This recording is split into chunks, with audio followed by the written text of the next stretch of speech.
The Icons of Real Estate Podcast. Are you ready to learn the proven money-making secrets from top-producing Icon agents? Ready to skyrocket your business? This podcast is for you.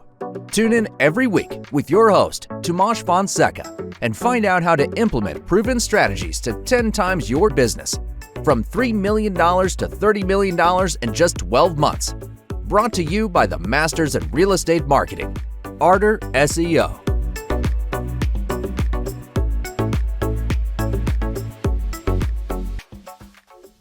So welcome to another episode of the Icons of Real Estate podcast, where we highlight top professionals making waves in the industry. I'm your host, Karen Roberts, and today we welcome Faith Putman. Now, she's a realtor in Atlanta.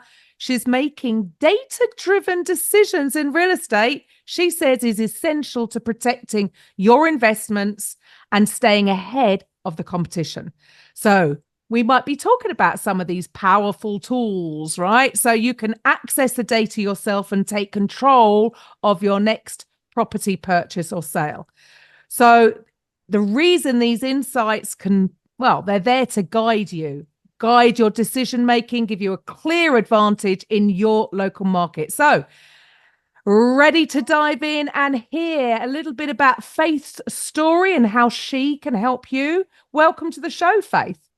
Thank you so much for having me. I appreciate it, Karen.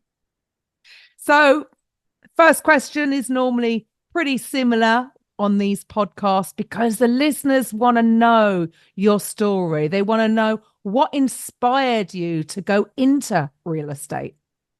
Okay, sure. So it started actually probably about 13 years ago. Before I had my first child and got married, I started the process and then stopped. And then life happened, and I had four beautiful children, got married first, had four beautiful children, and I came back to it. And I was like, oh. And one day I literally just quit my tech job, working from home. I quit. It wasn't that day of a decision. Of course, it led up to it. And I left, and I dived into real estate. And it was one of the best decisions I've ever made, Karen. I'm not going to lie to you. It was one of the best decisions. And when you first make that decision, it's scary at first because you're like, what am I going to do? This is new. But diving and going all in really drove me to produce. So I don't know if that can help someone, if that's what you want to do or you want to ease into it. But that is my story. And I've been going strong pretty much ever since. Wow, super mom. Thank you. Super mom. Thank you so So much. so I saw something around this data. So how can leveraging local market data help investors identify the best time to buy or to sell a property? Yes. And with that, looking at RPR, that's one of the items that I have done a video on. Looking at the local trends, looking at what's going on in your area can not only investors, home buyers and home sellers, look at what's going on in your area and when it's the best timing. Keep track of it. If you don't have a stringent time frame, think about it. Take a year. Look at those data points. There are better times to sell for certain people, and then there are better times to buy for certain people. For instance, in the summertime, it's typically the hot season, depending on your market. Again, looking at that research. And when you can sell your property and get more money, especially now that there has been, the Fed meeting just happened the other day, and rates are proposed to drop. So look at everything, including your local data and the news, and really put it all together and make it come alive for your situation. So, because I suppose buying or selling a home is emotional, right? Yes, because very. So what I'm hearing from you is get rid of the emotion and look at the data, because you're either going to save money or make more money either way, Right. So it's take the emotion out and look at the data. So Karen, I'm glad you said that. That's accurate, 100%. Because sometimes the emotions are too far in with buyers and sellers, and you don't make an informed decision. So you're helping people do that and look at that so they get the best best buck for their money. Right. So Yep. And what are some negotiations too. yes, it's going to help with all of that, I suppose. Yes. Yes. So then that's Yes. putting you out as the expert as well. So you've got more backup to go back Yep. in. Love that. Yep. So Yep. what are some common mistakes, would you say, that people make when they don't use data to guide their decisions, their real estate Ooh, decisions? that's a mouthful, Karen. That's a mouthful question. Well, for starters, I mean, where do I start? You can lose a lot of money as a seller. One reason, let me give you an example, listing at the wrong time and listing too high. That will kill a sale. I'll be honest with you. It'll kill a sale. Your home can sit on the market and then you'll have to have so many price reductions. And buyers are looking at that. They're like, well, why has it been on the market so long? Why are there so many price reductions? You start bringing in negative attention.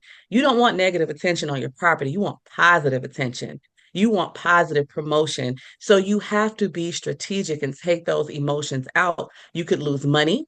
You could make a bad purchase if you are only zeroing in on the home and not looking at your situation in the area. If you're only planning on living in that area for, I don't know, 4 years, it is smart to look at the appreciation for the area because when you sell, you want to make money. It's an investment.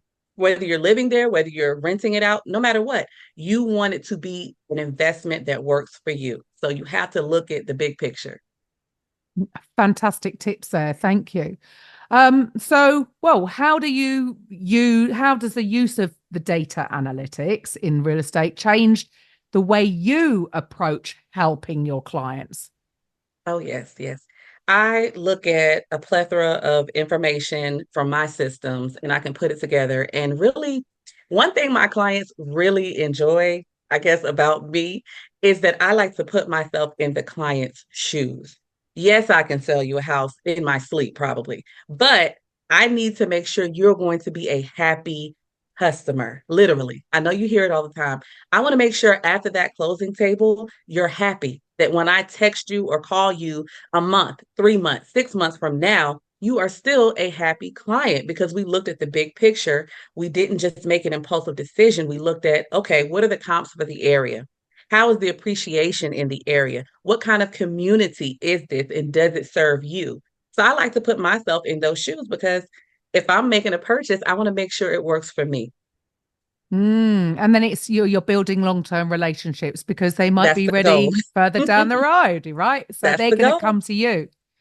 Yep. So on top of 4 kids, running your own business. So would you like to share with the listeners, what, how do you do? What was your production like last year? Well, thankfully, I was a top producer. Thankful to the Most High Yah that I was. That happened on the road this year. Technically on the books, yes, I am a top producer again this year. Um, I don't know. I'll be honest with you. Balancing it all, it's a lot. I'll say this, I have paper planners. I'm old school, Karen. I like a paper planner. I like pen to paper. I have a daily to-do list. Um, I have a monthly calendar. I have it all. Writing and going back and forth, it helps keep my mind focused and sharp on what I need to do, priorities for the day, and also prioritizing time with my family is definitely important. And time for the home, it's important. And I have not gotten everything to a perfect science, but it's all about the journey. Wow. Wow. I Yes, mean, it's hard, right? When you're yes, juggling yes. all these things. And how many sort of transactions would you be doing in a year? Well, honestly, it's about volume. This year, believe it or not, I've done a lot less transactions, but like I said, my dollar amount it's going to be about the same, even though I've done a lot less transactions. So for me, I'm not so focused on the transactions or even necessarily the dollar amounts. I just want to produce at a high level and I want to make my clients happy at a high level and continue those relationships. Brilliant. So what's next for Faith? What are your goals then for next year? Whew, that's a lot too. To keep on producing at a high level, to be a top producer again. at a higher level than what I've done in the past. I became a mentor with my brokerage as well. And I would like to be a mentor and have my own mentorship program for other agents because a lot of agents ask me, well, how do I get started? What do I do? Or they'll say, well, not ask, I'll say a lot of agents might mention how to get leads because that's a big problem for new agents. And it was for me as well, getting leads in the beginning. And YouTube, social media, Instagram, you have to dive deep and be consistent. And I would love to help show people just that. Awesome. So yeah, well, you've got a plan to get there. Fantastic. So it's not just about you. You're Mhm. looking to help other agents be as successful as you. Love that. Oh, yeah. Now, normally at this point in the podcast, I normally ask you if you had your own podcast, what would you call it? But you already have your own podcast, Faith. So would you like to share with the listeners what it's called? Sure. It is on my channel, Faith P Sales ATL, and the podcast is called Grow Your Legacy. Fantastic. So, Faith, what should the listeners do next? Where else can they reach you?